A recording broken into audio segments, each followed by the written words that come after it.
What's good, folks? Welcome to another edition of the Cover One Film Room, the show that gives you the hows and the whys behind both the good and the bad of the Buffalo Bills. I am one of your two hosts, Anthony Prohaska, joined as always by Eric Turner. And Eric, we continue to trudge on here this week. We did a show on Monday to get in some tape on the Bills' early draft picks in this class, Mr. TJ Parker and Mr. Davison Igbinosun. And now we move from day two into the day three realm. Got some tape for the next picks in order for the Buffalo Bills. Yeah, plenty of tape. Diving into it today for Jude Bowry, Skyler Bell, Kaleb Elarms-Orr, Jalon Kilgore, and Zane Durant. So discussion, evaluation, tape for all of it. So excited to bring you another action-packed episode here in the film room. But Eric, as we do, before we get into the tape, how you doing? How you feeling? How's it going? Hey, we're churning out the content now. We're back on track. A couple hours earlier than our normal 5 o'clock show. So we appreciate everyone, funneling in at work, on your way home from work. And so we are gonna cover a lot of ground today. We have a lot of film, and like you said, it's gonna start off with the offensive tackle / guard for the Bills, drafted in the 4th round, pick 102. Jude Bowry, offensive tackle from Boston College.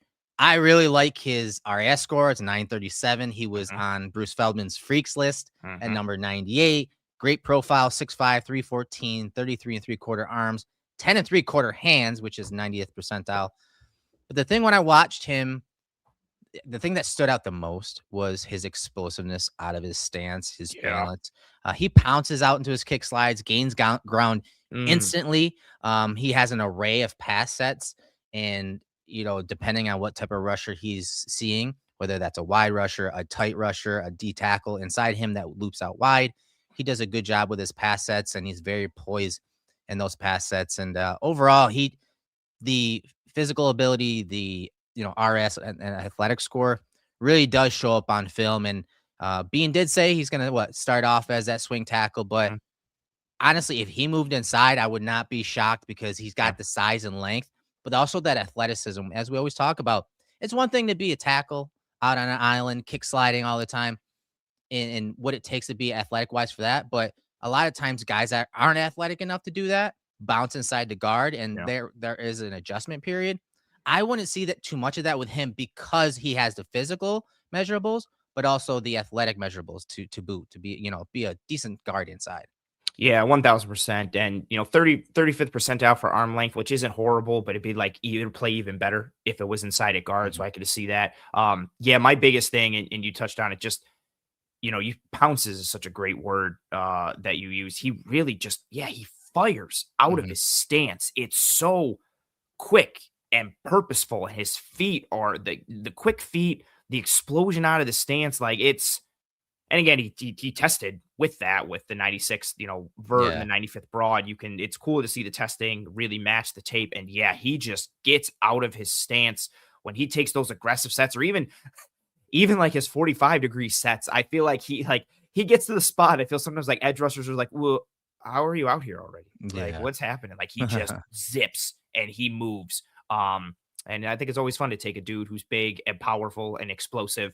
I love the hand size, the 90th percentile hands. I wish his punches had a little more pop and were placed a little better at times. So we'll get into that maybe potentially in some of the tape. But, it doesn't hurt to ever reinforce the trenches and maybe some guard tackle flex capability. But you get a big explosive dude at tackle, and that's always fun. Yeah, and you're right about the hands. Maybe it doesn't have the pop or punch to it, and he also has, they're kind of late and wide at times. Yeah. And outside the frame. And that opens up, your chest, and opens up to anchor issues, and, not being able to drop your pads and anchor. Some of that late looping hands, and at times he will get over his skis a little bit, and, over bending forward, and, will lose balance. But I think he's a really good, guy to get in day three, especially, we're having comments here. We're having comments on social about how great day three was for being in the Bills, and Bowry is, a reason for that. I think, as you see some of this film, especially when he goes against TJ Parker, you'll get to see some of that. So let's look at some of the cut-ups of Jude Bowry, left tackle here for Boston College, number 71. See some nice movement here. The left guard gets that near shoulder, near hip, right to help Bowry on the backside of this run. And you see that Bowry is the driver, and he's able to create that horizontal displacement down the line of scrimmage that the running back can hit. Yeah, he again, good movement on the snap, just that lateral, powerful, explosive step. And for a guy who doesn't on like these deuce blocks, like for a guy who doesn't always necessarily like get into the hip too much, like it does have that power ability to keep moving. I think a lot of it is tied to his movement on the snap, like that first step explosion, that power step, like upfield. You also see it a little bit when he's climbing to the second level, like he just comes out of his stance and there's force Yeah. behind it because of, I don't know, just basic physics. Like big thing moves fast and that creates force. Sometimes it's that simple, right? Yeah. So, we always talk about playing long. David Edwards was really good at playing long, getting his arms out there while the adjacent lineman or tight end creates that displacement. You see that here. Bowry, the left tackle, once again, plays long. Here's a driver from the tight end, and that gets that sled rolling, and you're creating that displacement for, once again, for the running back. This time he scores. Yeah. In this one, too, you see that initial movement from him on the snap and gets the hands into the chest of that defender, and it just enables him so much control. Gets the hands high a little bit there. You can see exactly. Man, I always hate when like the dudes wear the gloves that are the same color as the jersey, because I know on the tape I'm like, man, it's gonna be hard for us to like show that because it's like white glove on like white jersey. But you see him get the hands in the chest, maintain, stays attached after he gets that gallop step from the tight end there to create some movement. Tight end gets low and moves him, and then he stays attached. Again, those big mitts, as we reiterated earlier, 90th percentile for hand size. So if he gets his hands attached to you, it's usually a good sign for him. Yeah, he's a good fit for these, gap scheme type runs, especially when he is working that double team, that combo block that, then dissipates where a guard or a tight end climbs up to the next level. Very good on those feed blocks and double teams. Here's one more of, along the lines of a zone run, wide zone run on the left side of the screen.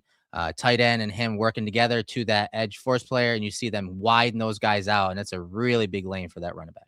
Yeah, and you see it fairly regularly with him, like his ability to kind of swing his hips through like some of these blocks and kind of just feel the movement of the player. And then what we always like talk about on the show, like running backs want to see the backside of their offensive lineman to know like they're cutting through a hole and it's like sealed and nice and pretty and clean. And you get that there from Bowry. Just the ability to attach that when he is able to like stay on and stay attached because he moves so well, he's such an effective player because again, that firing out of the stance and the quick feet and like that explosion, if he can stay attached to somebody, it just helps him that much more because that movement ability in his lower body plays not just on the snap, but when he's attached to somebody, he can really drive and he uses his lower body to really drive out.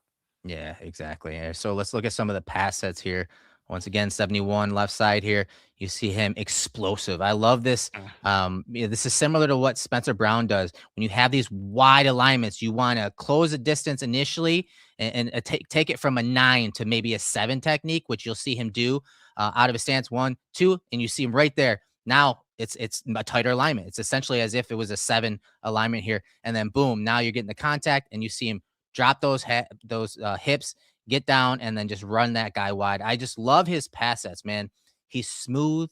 He's that explosive and athletic. You see it time and time again in these pass sets.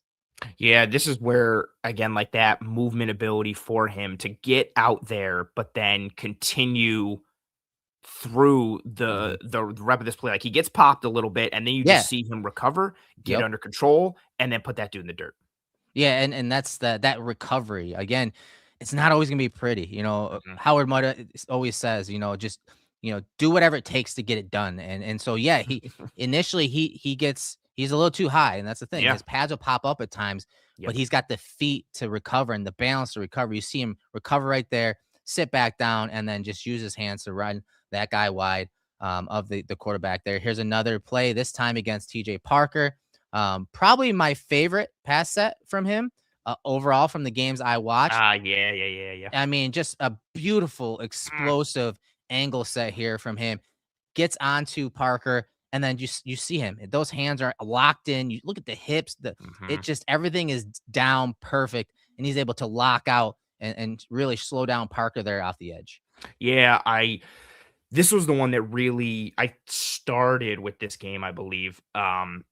And this rep opened my eyes like big time. I think I even made like an audible like noise when I saw it. I was like, oh, just it's the movement, the quickness. This one is the right. If you want to see him fire out of a stance, it is this one. He's out of the stance. He's on Parker before Parker even kind of really knows what's happening. And then Parker goes for that club and he's able to just maintain good hand placement, the strength, again, those huge mitts. And then Parker's trying that long arm. He's trying to lean. He's fighting through. He's battling. Yeah, Look at him locked up. just sink, stay attached and sink. That lower body bend, the explosion, like the power that he has all in that lower body, it shows up here as he just, and also how his base just stays. Like it's controlled. Yeah, Everything underneath, like that pretty base. It's pretty real set. pretty. Yeah, it's a real pretty set against the dude who can take advantage of some guys in TJ Parker. They had a fun battle. Yeah, it was This a one. good back and forth battle. Yeah, Parker got him a little later after that one we just showed, but I thought he played well against Parker, especially when Parker was trying to go through him or work through that outside shoulder. And his poise, like he's got that explosive set, out of his stance, but he is very patient and poised. You see him here. He's just waiting on Parker to declare what he's doing, what he's gonna go to. Look at him.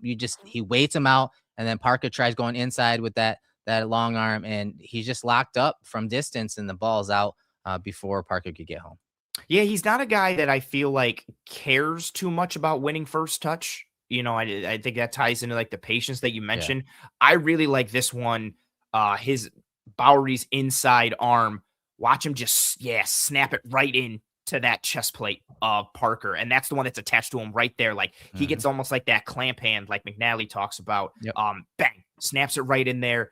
And gets that control. And that's also something I like too, even though he does get his hands like outside the frame and his punches can be inconsistent with where they get placed, even just aside from the pop. I do think he works to kind of refit and reestablish as the rep goes on. But this time he didn't even need to reestablish because he gets it right from the step on the snap. And then Parker's not able to go anywhere. Yeah, look at him wrenching back. Parker's pushing. Look at that. Oh, just get some extension. Let me sit back and kind of like my half squat a little bit. Look at that base and the Mhm. form. Not going anywhere.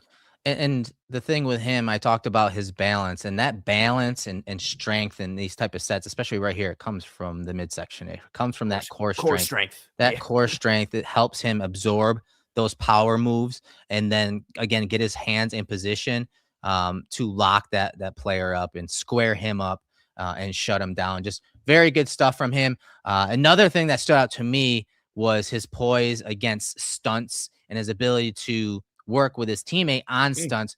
So watch him here against Pitt, and you're going to see them run a little twist right here. It's man on this side of the protection, and just watch how he washes that guy down and washes him into the line of scrimmage, balls out. Something that he does very well is when teams run stunts, he's able to get his man and then just wash that guy down, attach and wash that guy down. Yeah, this is another area where that movement ability really kind of helps because if there is a game, he recognizes that he can move there. Like 44 is an athletic dude, like you tell by the build and frame, and Bowry's just able to step with him, reach, use some of his length on him, wash him down. I also, in that regard of like games and how he plays against him, I thought he was pretty communicative, like at the line of Mhm. scrimmage, like pointing out like if there's an overload or there's an adjustment. There was one I think it's against Louisville, it might have been against Clemson, but he's calling out, what's to the left of him to his guard on the inside. And then when he looks back, the picture has changed. So he looks back inside and communicates the difference again to the guard. And then they sort it out. So I liked his awareness there and the ability to communicate pre-snap and then execute post-snap. Here's another one. Watch the drag hand, that inside hand as this twist comes. You see that right hand out here behind the field goal post right here. You see that right there. That's a drag hand. We always talk about that. The Mhm. drag hand is punched out like that to be another set of eyes. So his eyes are actually on this guy, and he's reading that, hey, maybe a twist is coming, but he's got another set of eyes in that right hand, the palm of his right hand. And as soon as something hits that, now he knows that twist is coming. He needs to now adjust his body and get his body into place to do what? To pick up that guy and and he once again washes that guy down to give the quarterback a passing lane. Yeah, this is a thing I feel like he does, fairly like not recently, fairly regularly when he gets on to guys, just like leaning on them, like literally and kind of washing them through. Sometimes it hurts him a little bit, but when he can keep his feet in tandem with that lean, like he does here, that's a lot of mass that's just leaning on a dude, Yeah. and it's hard to get off of it. Yeah, he's again, I think he's a really nice um tackle three or swing tackle, especially when you like if you think about the guy they lost in Ryan Vandemark. Ryan Vandemark was a tall, lanky type guy, but kind of thin throughout his body. And Mm, I didn't see him move as well as Bowry moves, especially if we're talking coming out early on in his career. And so we'll see where he ends up settling in. But overall, the athleticism and some of the techniques, the hand technique and explosiveness out of the sets, those are the things that stood out in on film. But it will also, give Pat Myers something to work with, the new offensive line coach for the Bills. When we're talking, developing this player, and there's a good chance that sometime this year, much like we talked about mm, with guys in the second and day two, there's a chance that you're going to have that guy playing. You're going to have Bowery playing. mm. So I think it's a high ceiling project for Pat Meyer. He won't be forced to start, obviously. So allowing him to kind of fix some of the issues, the high pad levels, some of the grabbiness, the late hands. But Yeah. that 90th percentile hand size, elite vertical explosion suggests that he has raw tools to move inside if needed, which again, with a competition going on there, who knows? Maybe he gets thrown into that. We'll see. But I think it was a really good pick, especially if we're talking in the 4th round. Yeah, I'm never against getting trench help offensively, defensively, whatever. And especially at this stage too, like where you've got Dawkins, you've got Brown. Tylen Grable looked good. Yeah. Like in the preseason in that, his past couple of years, and you could see the development there. So I like this idea of like, okay, tackle 1 and tackle 2. Major fingers crossed and no jinx here. Tackle 1 and tackle 2 are kind of set. And then maybe like tackle 3 with Grable. And so you take this explosive, like kind of rare mover with what he's able to do in Bowery, take him. Yeah, let's work on his punch placement. Let's work on his punch timing. Let's work on some more of the technique things to go along with how, well he plays from the hips down, and let him take his time. And yeah, to your point, like, who knows? Maybe he's ahead of schedule and looks great in camp and he gets a shot at the guard spot, and we kind of see where we go from there. But yeah, I'm not against taking a toolsy, traitsy guy, letting him sit for a little bit and simmer and polish his game a little bit. And those are the type of dudes you take swings on, especially again on day 3. Maybe for some it was a little surprising to do it early to start day 3. But a lot of old linemen went after him, and I get it. Traits, they're fun. Yeah, and the guy that we're going to talk about next, wide receiver Skyler Bell, pick 125. I think most Bills fans know of this guy. The Bills showed significant interest leading into the Oh, draft. that's right. He's a significant interest guy. Yeah, and a guy we covered. We covered him in the film room as one of the guys that the Bills had interest in. I really like this guy. I think he's got the ability to play outside, inside. He could be a vertical slot. He could be a move Z receiver. He's going to at times bump Shakir out of the slot and gives Shakir the ability to be used out wide a little more, like we've heard Joe Brady talk about, especially at the end of last season. 5'11" and 5'8", 192, 10-inch hands, 90th percentile, which is something that does show up in film, especially in contested catch situations. 41-inch vertical, 90th percentile, 11-1 broad, 98th percentile. Compact, twitchy, possesses an elite lower body explosion that translates to suddenness at the break point. His releases are very reminiscent, like I said, of Stephon Diggs. And when he came over from Minnesota, some of that testing the patience of the DB of where, if he's going to release outside, inside, two-way goes type of releases. And he uses some of those shoulder shakes at the top of routes to create some separation. He uses his eyes to create separation, manipulate safeties and DBs, and to sell double moves. He's also a yak threat, man. 8.2 yards after catch per reception in 2025, which is ridiculous. And then, of course, to go with yak, the run after catch ability, missed tackle machine in the open field, 15 forced missed tackles in 2025, 11 in 2024. Yeah, I kind of thought he would go a little earlier. This was like almost the Same. end of the 4th round, Same. and he was still there. And I was like, well, okay. I wanted him with the first pick of the 4th round. At the very least, I had a higher grade on him. I had a D. Yeah, I think. Yeah, I remember. I think what'd you have, like a 2 or a 3 on him? A 2. Yeah. Yeah. Especially like where they got him.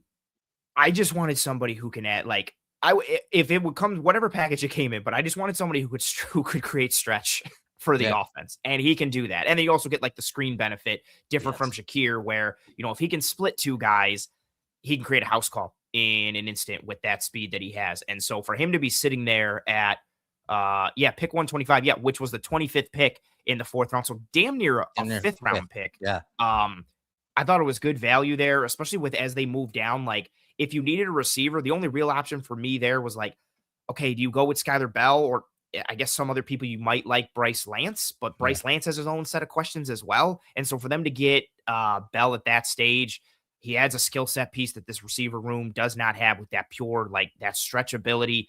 And yeah, I am encouraged by some of, we broke it down the last time, like that over route against Boston College where he sells, and the stair step and he snaps it off. Like I was like, ooh, yeah, give me more of that. Like I want to see more of that.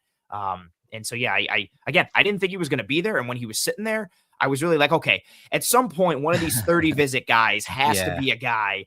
It's got to, and then they took him, and I was like, oh, okay. And then who they came back with right after was kind of funny. And I think this really, I think, was the pick that started to change the mind for a lot of Bills fans, and kind of bring the draft home a little bit after maybe being a little sour on night one. But yeah, at that stage, at the end of the fourth round, almost the fifth, to get a guy with that type of stretch to fit into this wide receiver room, I will gladly take it. And Swin asks in the chat room, why was he drafted so late? I think when you look at his body size, being 5'11" and whatnot, I think it's about average. It's nothing special. And honestly, at times, depending on who he's up against, his frame kind of looks small, and he will get rerouted by physical DBs, jam heavy nickels and jam heavy press type guys. And that his momentum gets broken in those situations, so he's not able to work through that as often, which is why I said he's a very good, he could be a slot day one, but I do think he's got the Z ability where, hey, that guy's off the line of scrimmage. You're moving him around. Sometimes he's starting outside, he's motioning inside. All of a sudden, he's just inside Shakir. Shakir's now the boundary guy, and they're running stacked sets. So I think you can do some things to get him open, and I think there is some similar abilities between him and Shakir. I think Shakir is more running back-esque, and his frame is a little different. But I love what Skyler Bell brings from a shake sense and ability to separate sense. And honestly, when I started watching his film without looking at any of the stats, I would not have thought he'd be a 65% contested catch guy. But then when you look at, the measurables and the hand size for a guy who of his frame, for him to make so many contested catches and catches in traffic, catches where he knows he's going to get hit, because this is the thing. When you watch UConn, their quarterback's not the best player, but every team that they played against, they knew who was getting the ball. He's a high volume guy. He was the centerpiece. Everything on that offense at UConn was built to make Skyler Bell a stud, and he carried that. So each week, especially some of the film you're going to watch, he had a corner pressed up in his face with a safety over the top. They ran different brackets and vice coverages to try to take him away, and guess what? He still produced. Yeah, and you know what? I wonder, even from the why he was drafted so late type deal. I almost wondered, like, if all the volume and all the manufactured touches for him, like, maybe worked against him so much because there was so much, like, a lot of screens. Like gimmicking up or like gaming up the defense to try and get it to him. Even in this BC game, like the one where he breaks the tackle and houses it, like they're trying to create some obstruction for the corners to get him the ball. And I wonder if like that muddied the evaluation for people and made them think like, oh, well, the offense was built around him and it was so manufactured for him. Like I wonder if that dinged him. Cause yeah, I had a fourth on him, but again, I thought he would go like early 4, like to get him. I actually thought he was going to be the pick where they took Bowry, similar to kind of what you said earlier. Yeah, start the day off. Right? And then when they took Bowry, I was like, oh, well, that's it for Bell. And so when he was still sitting there, again, he went 25th in the fourth round, which is almost the fifth. Yeah, I wonder if that, I'm thinking of the, maybe that kind of worked against 31% last year. And again, high target, high volume guy, 31% of his targets were behind the line of scrimmage. So that is absolutely a factor in that. A great point there. So let's take a look at some this film. Some of it, I think most of it is newer stuff that we didn't cover, but some of it from the same game. So you're seeing him, how much gravity he has. So right here, you see him running a sail route, And again, this is one of those high lows. You get the clear out and you get a high low right here, flats or deep out. You see him number one running the sail route, that deep out route. And again, it's built for him. It's built for him in this offense. So later in the game, what do? Well, they take advantage of using that play. So now he's a stacked wide receiver. And now look at the corner and look at the safety paying attention to him. And what happens? That gravity works. You're getting that deep, skinny post and a touchdown for UConn. Yeah, you see him just get attention a bunch. We talked about it when we first broke him down a little bit, like that gravity, that understanding from the defense. And, again, part of it is, you're playing UConn and like he's that like the dude on UConn. And so they really went after him. And I also think, his ability on like out routes is, he doesn't fully, this isn't like fully an out route here, but like that, he's really good on like outbreakers where he can just move and like transition well. Yes. And Yes. I'm wondering if they were thinking that was coming here, like Boston College was a little bit of like emphasis there. And instead, dude gets behind the defense. And I also like Skyler Bell shouting it out, like dude is catching that. Bell immediately, his hand is up as he clears that underneath dude. Yeah, hand is up because he knows like house call, here it comes.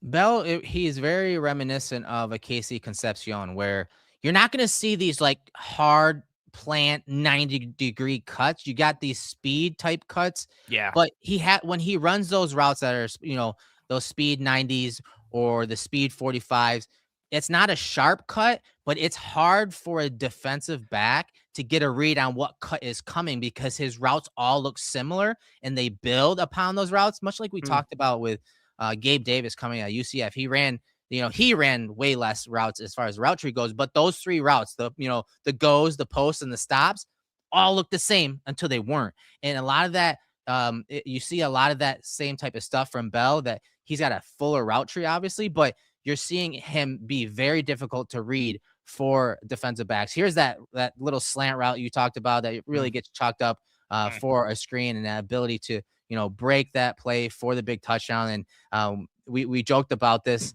in the last film room, that the shin angle, right? The shin angle from this right here. Look at that. Look at that. That's ridiculous. He breaks that tackle. Incredible, elite shin angle right there. And he's able to get in for the touchdown. Yeah, there's another manufacturer touch for him, but that outside corner essentially reads it and is on top of it, and he breaks a tackle. This again was another like encouraging one for me, for a guy who like can force missed tackles. A lot of it's due to like the speed, the angle changing ability that his speed represents. But I wish he broke more tackles, especially because he is like, under 6 feet, 192 pounds. He does have somewhat of a compact frame. And he doesn't do it as much as I'd like, but this one is nice. And I like how he just pivots, changes direction through the contact and tackle attempt, and then uses his blocks downfield. He doesn't get too urgent, doesn't try to rely on the speed, just takes what he's got and then coasts into the end zone with his blocking. Here's that play you talked about, the stair step, and how the nuance to it. Again, watch how he attacks leverage. So initially off the bat, you can see this DB is inside of Skyler Bell, who's in the slot. And then what does Skyler do? He kind of bends it this way a little bit. So he's tacking the inside shoulder. And then now what is he doing? He's kind of making it look like he's going to go here. So what does that DB do? He starts to plant that left foot like he's going to drive this way. But then, boom, now you're getting across the face. And then at the top, that little push off the shoulder there by Bell creates massive separation for the big play. Yeah, this is like the example of route running that I really like hang my hat on with him for that route running ability. Because again, what I like in this game, so there's so much stretch to him, right, to his game. And so in this one, like a lot of UConn games, like he's running that deep over a bunch. So I like so much about this one, like you already broke down, like he stabs with that left foot, like he's trying to set him up for the deep over, like the crosser. And then as he does that, I feel like the corner is like, oh, he tried to set me up for that. So he steps outside, but then moves with Bell like he's like, oh, no, it's an over. And then I feel like right as the DB is thinking that, bang, yeah, Bell snaps it off. Like you get that stride and just snaps it. And you can see the body lean, the angle from that DB. He's thinking that route is going more upfield. Like, oh, okay, he stabbed outside to get me to open up so he could cross face and take that deep over. And then right as he's like connecting those dots, Bell snaps it off and goes straight line across the field. Like this is probably my favorite route of anything that he did and my favorite play of his, although this catch against Syracuse is also pretty crazy. Yeah, this is nuts. The contested catch ability, that catch in traffic. You see him working through that second level, getting to the third level. He knows a hit's coming. He knows that safety is hanging back there. and you see him work over the top, again, looking right at that safety. Here it comes, ball's incoming. He's able to catch it one-handed, take the little hit from the safety there, and still hold on to the ball. Very good contested catch down the field against Syracuse. Yeah, for a guy who I think 24 drops in his career, 4 only this past year at UConn. He made some contested catches and like this one-handed grab that would make you think like he's never dropped anything ever. I And know, this right? one, right? Like this one too was nice. They're down here late to Syracuse. And this, I believe, there's like a couple minutes left in the fourth quarter. I think this is like a 4th and long. And so the QB is just like throwing it up to Bell, and Bell locates it. His left hand is getting grabbed by the linebacker underneath him, and he just snags it with one hand. High traffic area, one hand. You can see even the way he goes up for it is like a little wonky and unorthodox because his arm is getting grabbed, so he can only jump with like the back half of his body. But he goes up and look at the eyes are right on the ball. He traps it with the hand right against the shoulder pad. This was like a crazy catch, just like where, the when, the moment. The quarterback essentially just throwing up a prayer and being like, "Where's Skyler? All right, I'll just throw it up to Skyler." Like this catch is pretty crazy from like an execution standpoint, but also a situation. Yeah, one of the pluses I had for him is a versatile tracker. Despite his size, he's a high-level ball tracker.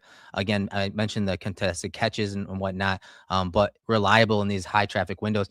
Again, look where, okay, so his eyes are on this side of the defender, right? The defender that's in trail. And as the ball drops in, you see him have to kind of tempo down. And at this point, now the guy's crossing his face, and he's still able to track the ball with that accuracy. And then, again, hand-eye coordination to catch it with one hand. You see the left hand hanging out. Like, it's just an incredible play in traffic, and a play that, like you said, the quarterback kind of just trust throws down the ball. And this tracking shows up a bunch. You see him to the bottom of the screen, stretching out that release, testing that patience, shaking, getting that outside release.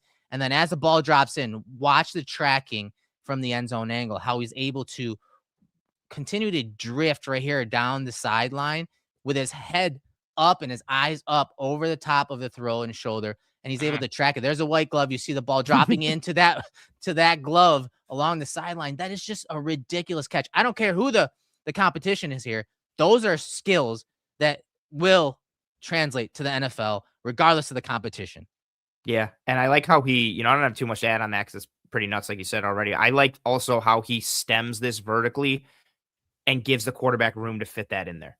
Like he doesn't make it too tight. He doesn't drift outside the numbers. College hashes are different, so the spacing is different, but he doesn't get too wide. Like he stays on the inside of the numbers, gives that quarterback extra space, and that quarterback needed all of that space. And yeah, look at just like the body control, the turn, the tracking, the hand. And then he doesn't even need like to make an amazing toe tap because again, like he gave that space, but he's got some boundary awareness too. Really nice play. Back to the Syracuse game, that route running. This is the one you love. You love this one, yeah. Yeah. Well, and again, think about this release. You're seeing the same exact release, right? So that's the thing I talked about with making things look similar, especially the releases. You saw him on that last play. Take it down the field on a vertical and outside release. This one, he stretches it out in the same way. Now the DB is just waiting for a declaration. You see him, boom. Now he's going inside. He's going up the numbers, and now that. You kind of see him lean in like he's going to run a post here. And what does he do? Boom, snaps it off, balls on him, and he's able to get a few yards there. After the catch, just really, really nice release and patience and testing that patience of the DB to snap this route off for a really good game. Yeah, and for a guy who is more of like an upright mover, and for me, I don't think he has like a ton of like sink as he like comes out of hip sink as he like comes out of his breaks in that, but there's not a lot of wasted movement here. Like it's not your prototypical like, oh, watch him like drop the hips and pop out, but bang, bang. It's it. It's literally like bang, bang, and he turns around after, again, he took that release after he sold up field. One of the few times I feel like ever on tape where he doesn't have a guy underneath and over the top of him. So I feel like he's like, oh, this is more like single coverage here for me. Okay, cool. Watch what I can do. And yeah, just snaps that thing off and pops out. Quick feet. And not a lot of wasted movement for a guy who isn't necessarily like the sinkiest type of guy. And he, come close, so close to breaking that tackle after. And I think, to your point, I think that, you're not going to see the hips drop and some massive, break on the ball, whether, again, it's a 90, a 45, or even, like a stop route here, a curl route. But I think he is able to still make these sudden changes in directions or stop in direction and decelerate because of his feet. I think his Mhm. feet, carry the brunt of that when it comes to, making sudden stops or sudden decelerations and then, stopping like you're seeing here. So I think it's the Yeah. footwork and that lower body quickness that really does it. And we And talked and about, the and the pacing of it too, right? Even with yeah. that stair step one against Boston College, it's the timing of it. Mhm. Like right as he stabs and sells it, it's bang, and then he snaps it off. So the timing, that can help him with that too. And so here's another one where he kind of snaps this hinge route off to the bottom of the screen. And I want you to watch how the DB's playing. He's Mm. playing underneath. Essentially, the DB can be aggressive underneath, take away any of the short stuff away because he's got a safety over the top to kind of help out if he does go vertical. So again, talking about some of those Mhm. plays where Bell was the focal point. So that DB is kind of hanging back, like, okay, if a break comes, I'll be there. I got a safety over the top. And you see him hinge route here, and then he works to the boundary. He uncovers as best he can, but the DB does a good job because again, he has the ability to play aggressive here, but Bell doesn't stop. He does a great job along the boundary. He has a guy draped on him, and he's able to bring in that contested catch. Yeah, this one's nice because I mean, granted, the corner is like inside and in that trail, but this is a route that probably shouldn't work given the corner's positioning, like because of how far underneath he is. Shouldn't be Plus, thrown. no, yeah, it really shouldn't. But again, here's another like, hey, where's Yeah. Skyler Bell? Let me just throw it to Skyler Bell. Yeah. I like the way, yeah, he fights through the contact, fights through really like the leverage and position advantage that the corner should have, even though he attaches more to like the upfield aspect of Bell than like underneath. But Bell fights through the contact, doesn't get pushed out, doesn't get driven out, and makes a nice hands catch through contact from a guy who's playing him inside shade and trail right off rip. We got a super chat here. We got stop from J Ham 2020. Upside question: if Skyler and Oh boy. Coleman both have great years, who's getting cut? Coleman or Palmer? DJ is great too. I mean, I don't know, man. Like, let's let this rookie get in there and see what he does, and see where the value of Coleman is. See where the value of Palmer is. I just want to see. I want to see these receivers step up for Josh. I don't care who it is. I don't care what name or what number is on the back of the jersey. Just step up for Josh when Josh needs someone to get open. Get open. I don't care who it is. Yeah, that's fair. And if we're just playing like this game with this question, I don't think either of them have the best dead cap situation to cut. Like if you release Keon Coleman Right. after June 1st, you're essentially eating money, like even more so. Like you have the dead cap for 2026 and 2027, which is about 5.4 million. And then you actually lose money. You don't even save anything with Keon Coleman. And then Palmer, he has an out next year Next year. in Yeah. his contract. But if they were to release him after June 1st, it's a dead cap hit of 9.4 this year Mm, and 4.8 next year, and you only save 2.3 million this year. yeah. So I don't think cutting either of them is in the cards at all. And so I get the notion, but I don't think it's in the cards for either of them. No, and especially like the wide receiver position and injuries. It just, if one of Coleman or Palmer aren't living up to the hype, you're not gonna just cut them. You just scratch them. I mean, we That's saw that exactly last it. year. You Yeah, know. and then because you never know too. Even if they're not up to snuff, they're still in the building, and they're still probably a better option than to your point. Yeah, Yes. like what happens if DJ Moore or Shakir gets hurt later in the year? Hmm. Like you already have a guy in house, and again, Yeah. remember Tyrell Shavers probably not playing this year with when he Right. tore his ACL against Jacksonville. Crazy that he kept playing after he tore it. Shout out to Yeah, Tyrell he's a Shavers again. baller. I'm gonna miss him on duo, man. I'm gonna miss his blocks on Yeah. duo. But yeah, you're even if one of them's not looking great in camp or earlier in the year, you're not doing that. But if J Ham reading it again, if you mean like if they both have great years next year, who's getting cut? That's a different conversation. I think it Right. could potentially be Palmer based on the contract. So if you're thinking forward, I would lean Palmer. But if it's this year, neither. Nobody. All right, so some of that vertical slot ability I was talking about, you see a slot fade at the bottom of the screen. Watch how active his hands are at keeping that defender's hands off of him. You see the hand swipes there, active hands, very important, especially again if we're looking at those press situations. And he's working down the field, and you see that back shoulder throw, and he contorts his body and makes the catch along the boundary. Very good work right here at the top of their outlook. Create that separation and make the catch away and keep the ball away from that defender. Yeah, he has a couple times in this game. Yeah, this is the one against Rice, right? Yeah, I Mhm. can tell by the R. He has a couple back shoulder catches in this game where I was like, oh, okay, nice. And especially for a guy who can really just run by somebody, it's nice to kind of play into that and get somebody again to think like upfield, like slot fade, vertical, like, okay, I got to get on my horse. And then he can just kind of decelerate a little bit and quickly turn around, make a nice catch. Good body control. I like how he catches it and then gets right back upfield with it. Yeah, good stuff from Skyler Bell. A few more clips added there from our last breakdown. So yeah, I like him. He was a Biletnikoff finalist for a reason. Very good speed, very good explosion numbers. I kind of think of him as like a lightning in the bottle to the Bills wide receiver group because he does a little bit of everything and he's got some juice to his game. And again, that alpha mentality that hey, he was the centerpiece and so he had to win in a multitude of ways versus off versus press, passes behind the line of scrimmage, back shoulder throws. Hey, you're running in the slot, you're running from the boundary. He did a little bit of everything. And keep in mind, when Jim Leonard was at Wisconsin, he offered Skyler Bell not a contract, but a scholarship. And Mm. Bell did commit to that school when Jim Leonard was there as a coach. So I think he knows, coach pretty well, Jim Leonard pretty well, which he alluded to and talked about it when he did his media tour for the Bills. But I think he's going to be a nice piece to have because he, like you said, if injuries happen, he can play a little bit of everything and do a little bit of everything. I would love to just get him on as many pre-snap movement plays where he Mhm. is just still in motion, not even a reset. Like we're sending him in motion across the formation and we're snapping the ball while he's already at like 10, 15% of his speed and then just kicks it into overdrive on the snap. I just like the long speed and the movement ability within that. And I wanted somebody with vertical stretch and or horizontal stretch. I wanted more juice and speed into the Bills offense and to get it at essentially the end of the fourth round, almost the fifth. I'll take it given the rest of the Bills wide receiver room and what he adds to it.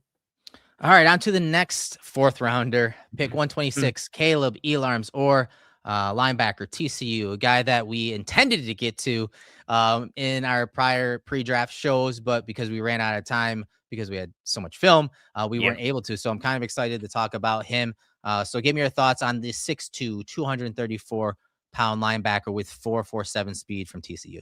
Yeah, that's so like Davis and Igbinosun ran a 4.45, and he's like fast. And Yeah. Elarms Orr outweighs him by 45 pounds and ran a 4.47, so only 0.2 of a second slower.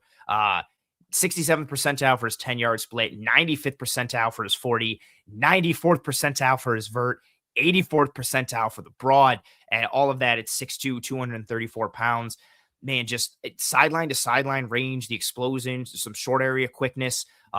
I like how he plays like low, like he almost stays in his squat, like as he shuffles and Yeah. moves and goes like laterally. I like how he can kind of man up a little bit underneath for some tight ends and running backs.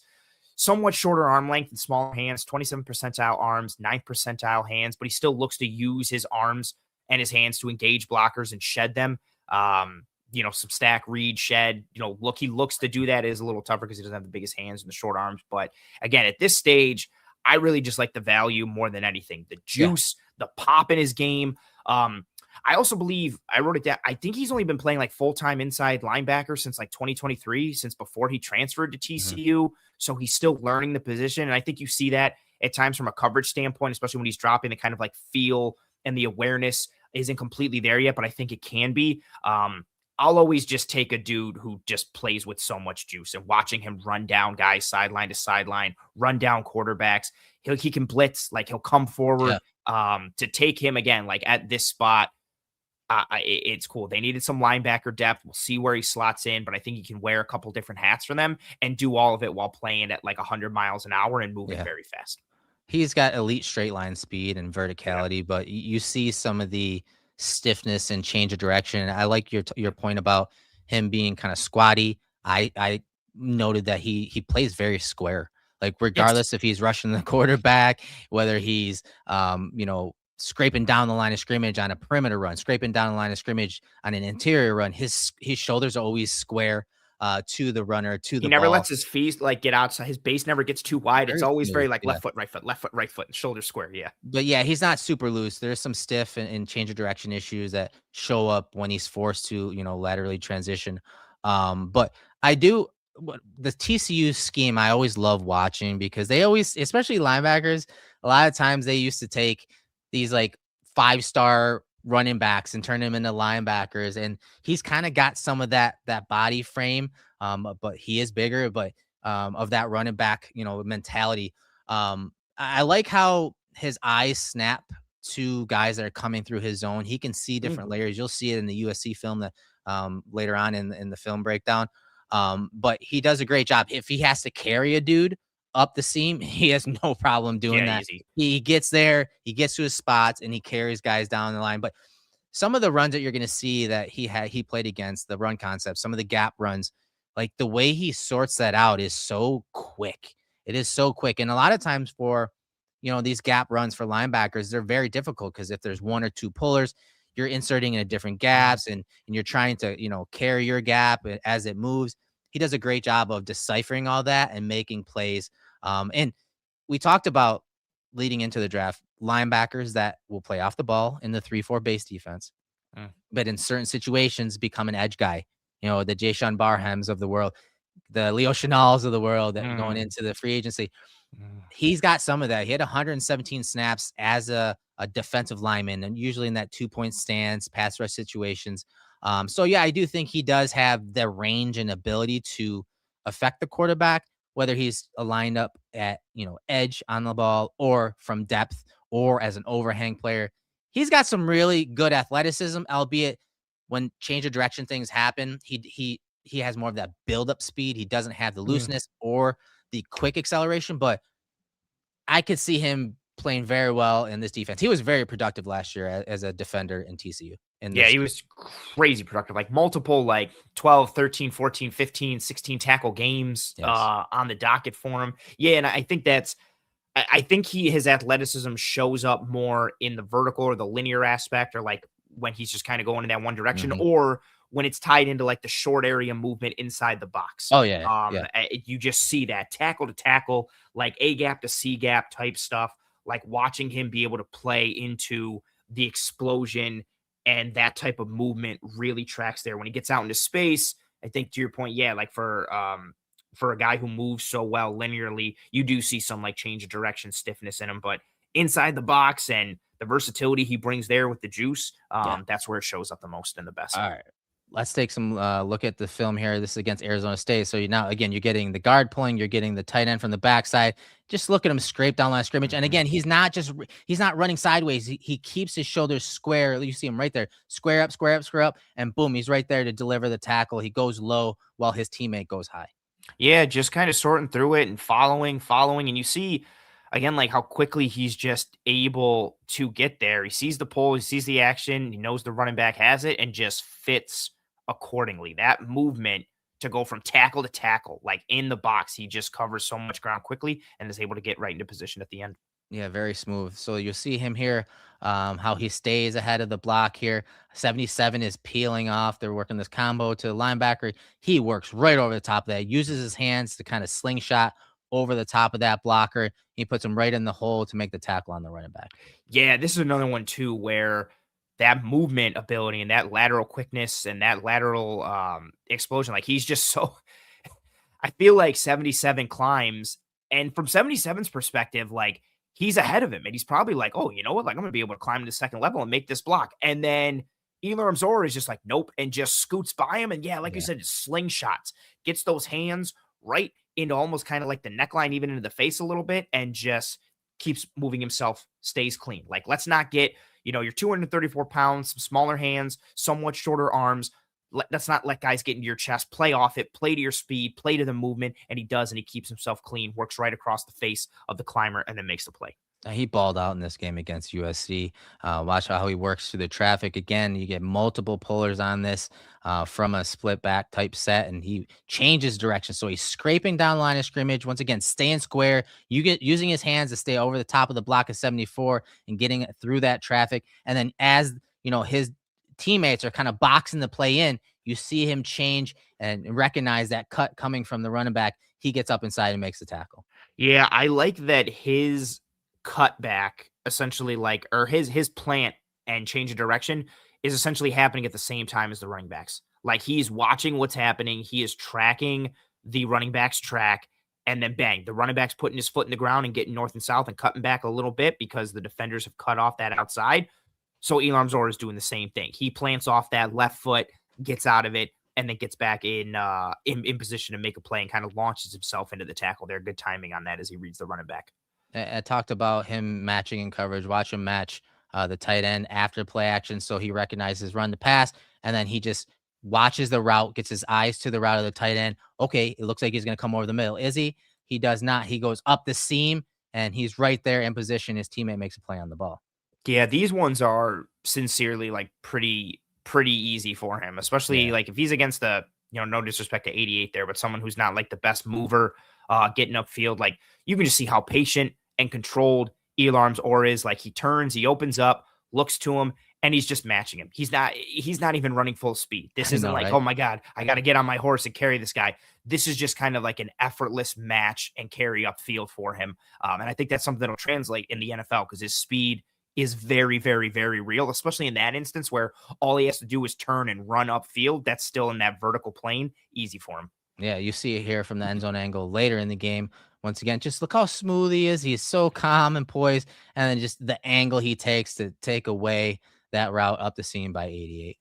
Yeah, another one. Turn, see the route, essentially kind of like attached to it. I think it takes a good angle to it, like doesn't get too far upfield, doesn't get too far behind. Again, eyes snap right to it, and then he gets there, attaches, puts his hands. These are regular occurring things for him and something that he does pretty effortlessly. I talked about the processing of route layers. Watch how he shuts down mesh here. And again, you can kind of see him thinking, we always talk about that for linebackers. Like you can almost see them going through their checklist. So you see two crossing routes. He initially opens like he's supposed to his spot, and he helps take away this and take it away this route right here. But then he gets his eyes to the next route. Oh, look at him jump that. And next thing you know, ball's out. So a great job of just matching and processing layers of this, kind of like a mesh route over the middle. Again, you're seeing that checklist be checked off by what are we going to call him? KEO? Is that what we're going to just so we don't have to going with somebody IGB, KEO? Like we're going to keep it simple here. Somebody came in and no bones about it, said call him Eeyore. I kind of like that. That's hilarious. That is pretty good. He does this regularly where he can just process the layers there. So good stuff from him against USC. Yeah, and especially again for a dude who's been, playing full-time inside backer for, only several years here. This is nice to watch him go through each route here and go from like the 1 to 2 to 3 and process it. Like the end zone angle shows that he's calling out and communicating pre-snap, and then on the snap, he gets his eyes to 24, feels 88 go by him, lets 24 go, gets his eyes to the drag coming from the other side, and boom, he's right there. All right, so on the ball here, edge defender against Arizona State. So you got that 5-man spacing across the defensive line. You get to see some of that rush ability from him processing run to pass, getting inside of the tight end that comes across the formation, and he attacks the quarterback there. Really nice spin move too. You see him change direction and right there spin back up, retrace back up the pocket to get that quarterback there. Really nice stuff from him. And again, just kind of a natural thing there, that spin move and finding where that quarterback's stepping up into the pocket and still being able to bring him down. Pretty good athleticism on display here. Yeah, and I like that feel for it. Like he doesn't try to continue to like loop it or like front face turn through the block or like through his own left shoulder. He feels where number 7 is. He feels the leverage that 7 has against him. Sees the quarterback, Sam Levitt, step up. So what does he do? Let me just slam on the brakes. Let me get back upfield. And then the eyes, again, you mentioned it in other aspects. They snap right to where the QB is. And then, he's just got the advantage in the short area. Like he's able to kind of step on the gas. He can close down things pretty quickly. And again, Levitt's a good, like mobile quarterback. He can scoot and, Ehor just kind of closes down on him really quick there in the pocket. Here's his rush ability from depth and that athleticism on display here from the field rush from Ehor. Just, again, speed, especially if we're talking linear. He's coming off that edge at high speed and bending flat without really losing any speed. Really nice design and scheme here, but you see him carry out that play time and time again as a rusher, especially if we're talking from depth. Yeah, this is the thing I'm kind of excited about from a Jim Leonard standpoint, like with the blitzes and the creepers and the sims and stuff, like using a guy like him who is so explosive linearly. That's like a really powerful thing potentially. Like his ability to go from 0 to 100 very quickly and make an impact while doing it. There's so many fun things you can do with him, like, again, A gap, B gap type stuff, or have him go around and kind of bend a little bit on the outside, like be that person to maybe force a quarterback up into the pocket into Ed Oliver or Deion Walker or somebody like that, or for those guys to maybe collapse or compromise the interior of the pocket, pushing back into somebody like Eeyore. I'm sticking with that. I kind of like that. Yeah. Eeyore coming around the edge there. Yeah, just for a defense that, we've talked about it since February or whatever, like a movement based type of defense. Um, Having a guy with that type of real burst and explosion in the box and from a straight line aspect, blitzes and some creepers and sims and run stunts and gap exchanges, they have the potential to kind of be a little more impactful.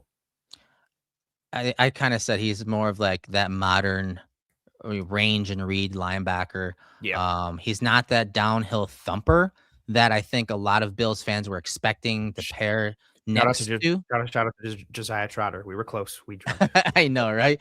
I don't think he's a downhill thumper. I don't think he's the physical presence that we were expecting them to pair with Terrell Bernard. But Yeah. I do think he is a run defender, a very good run defender. I don't think he's a thumper or a guy that's going to stack and shed violently. But I do think with his frame, obviously he is naturally bigger than Terrell Bernard. So I think you're getting the size next to Terrell Bernard, but I don't think you're getting the same physical presence that we were expecting.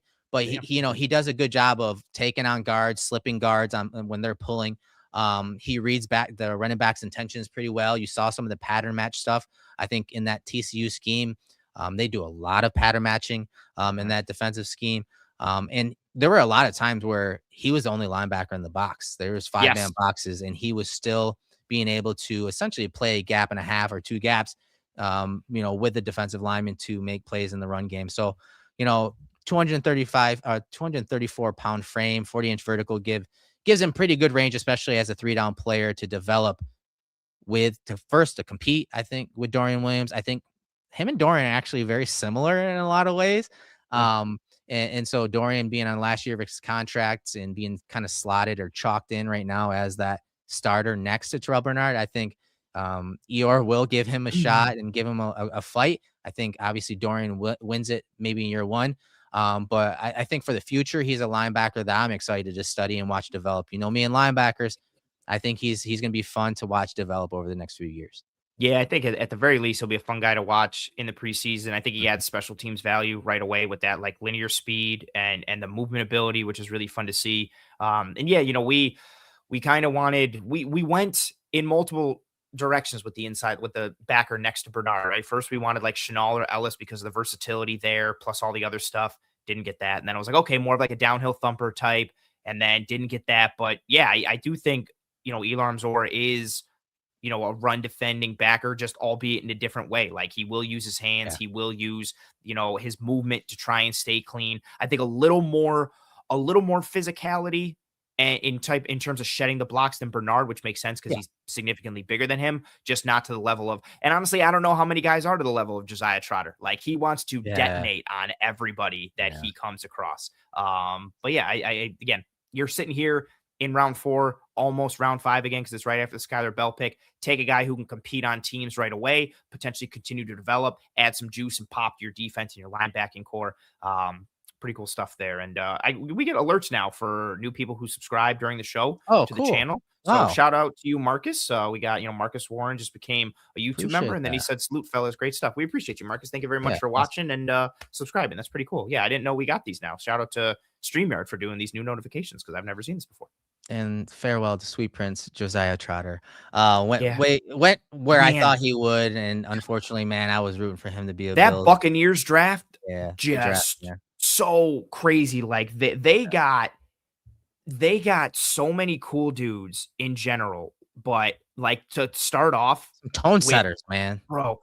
Bain and Yeah. Trotter and then Keontae Scott, like they're Yeah. just, Some dude, man, goalies on that just a defense. cool draft. Yeah. And then they got Ted Hurst at receivers, just like a fun draft for them. Yeah, shout out to the Bucks. Good draft. All right, on to the next pick, Jalon Kilgore, slot type defender at South Carolina, safety in the Bills scheme, hybrid traits, project type player, 6'1 3/8, 210 pounds, 32 7/8 arm length. That's an 88th percentile, 4'4", 40, 94th percentile. I love the elite combination of size and length. The frame to be the modern box type safety overhang star type player. The thing with Jalon Kilgore, we talked about him leading into the draft and the Bills being interested. And a lot of the film we looked at, we showed that, hey, yes, he made a ton of plays on the ball over the course of his career. There's no denying that. But we also framed the picture early on and why he was making plays on the ball or how he was making plays on the ball. And he was getting beat a lot of times early in routes, but he had the recovery speed and athleticism to make plays on the ball late in the play. But what's so exciting about him and what we're going to look at here tonight is when the Bills are in their base defense and they're in a base 3-4, down the line, maybe it's not year one, maybe it's year two, and Jalon Kilgore is a safety and the Bills are in base defense and they don't want their outside linebacker, Greg Rousseau, Bradley Chubb, TJ Parker dropping out in the coverage. So they're committing those 7 defenders to the run and they're relying on the back 4 to really play coverage. Jalon Kilgore, if they motion out a tight end into the slot, detached from the formation, I have no qualms bringing Jalon Kilgore to be the overhang player as a safety. And so I think that is what we need to think about when we're talking the future. And maybe he gets in this year. That's neither here nor there, but I like his athleticism. And I think that in the future, we talked about the trend in the way the league is going. He is that type of player. And so I like where the Bills' head's at when it comes to his versatility and athleticism. That's something about this draft class overall. Very athletic group overall. And Jalon Kilgore is at the center of that. Yeah, another player that I think Bills Mafia was very excited about. This is another kind of, man, these 3 in a row, Bell and Eeyore and Kilgore just being like slam dunk after slam dunk for a lot of fans. We talked about it a little bit, and I think you really drove it home. Like, just his athleticism is really fun. And you look at the snaps, 1,382 in the slot, 541 in the box, 238 is like a true or deep safety. Majority of those 238 came in 2023. So the past 2 seasons, he's really been more of that big nickel type of role. And so you see that and think like, oh, okay, like, so we'll probably continue to be that. But when you watch the tape, they just, against real route runners in the slot, like it's just hard for him. He gets turned around in coverage. And I just think like it's going to be hard for him to live in the slot against any real slot threat from a route running standpoint, because he can get turned around and routed up too frequently. And, as we'll touch here tonight, and we have previously, like, he'll recover and make some great plays because of his athleticism, but it's a hard way to live like that all the time in the NFL, especially against NFL caliber receivers and better quarterbacks who are going to make better throws. And I also think for a guy who, is fine in the box, I don't want this to come across like he's soft, because he's not. People always go to the extreme, but he's not as violent as I would have wanted him to. I'm also probably, it's not fair. I know he's not with the Bills anymore.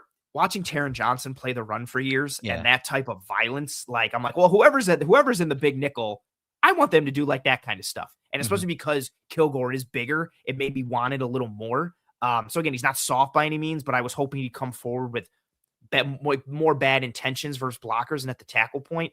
But I just, the traits are so intriguing. The athleticism, the fluidity, the movement, and, Brandon Beane talked about him being used as more of a safety. I think that's perfect. Yeah. Let him use that athleticism and those traits in space, playing deeper. You can still, like you said, walk him down in the box and use him as a down safety from time to time. I think he becomes, a pretty interesting pair between him and Bishop because of the athleticism, because of the versatility, and then the size for both of them. They, if Kilgore and Bishop are the starting safeties, even throw in Chauncey, in this year as well. That's kind of like a bigger safety room and a versatile safety room. And I think that's pretty cool. So again, talking about value, 5th round here for Jalon Kilgore. Which is crazy. I thought he was going earlier than that. Same. And this was pick 27 in the 5th round. So almost a 6th round pick. Him just sitting there. And I wonder, did teams maybe not know what to do with him? And that's fine. I'll take him and see what we can turn him into and add some special teams value now. Let him learn that safety spot and hopefully cash in on the traits. Yeah, and he was targeted a lot, and I talked about it with IGB. He's mentally tough. He still came back and fought every single play. Yeah. Highly competitive at the catch point. Obviously, excels at dragging down receivers post catch. So a lot of things will be completed underneath, but you can see him kind of blanket that guy and wrap him up. Scheme fluent, well versed in pattern Yep. match and zone concepts at South Carolina. I agree. I think he's not a corner. He's going to struggle versus slot receivers. He at times lets guys get into his blind spot too often, or gets turned around mid route and then struggles to kind of sense routes developing when he's in zone coverage. But he is going to be an awesome player to watch develop as well, especially if we're talking guys that have played a lot of snaps in the slot, in the post Micah Hyde role, played in the slot. Now he's projecting into a safety. But that 90th percentile, the tools that he has we're talking athleticism, it's going to be fun to watch that in the Bills defense. So let's get to some of that film here now. Very fun player to watch. A couple more clips I added from from the first time we broke him down. And this is a film we talked about, recognition of crosser. So he's dropping out underneath to the top of the screen right near the logo. And then you're going to see him see that defender come across the middle and he breaks on it, gets right into that passing lane. You see it from this angle, the end zone angle, number 24 in the far right side. As that defender or that wide receiver comes across the middle, you see him break on it, get in that window and be right there. And I say that's important because, he makes plays on the ball when we're talking, in volume, but also, on plays like this where he's just dropping out in zone. He's there at the catch point, frequently.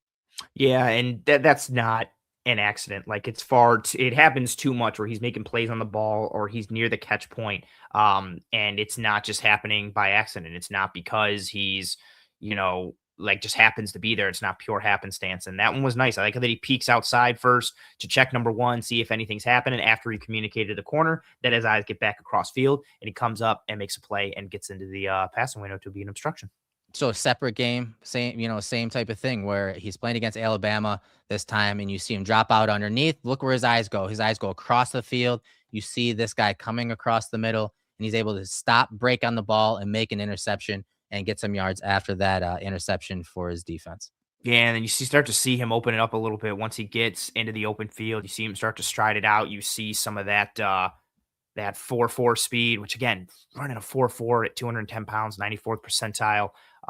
But I like it. Like his eyes lead him there, right? Like he drops, he's watching the quarterback, he's checking for the route distribution, sees that over coming from across field, and essentially like robs it, gets underneath it. He's in perfect position, plays through contact, survives through contact at the catch, and then breaks a tackle, gets a field. Nice stuff. Yeah, fun stuff from him. Here he is again, same game, off coverage from the slot and just the athleticism. So you see him hinging towards the quarterback.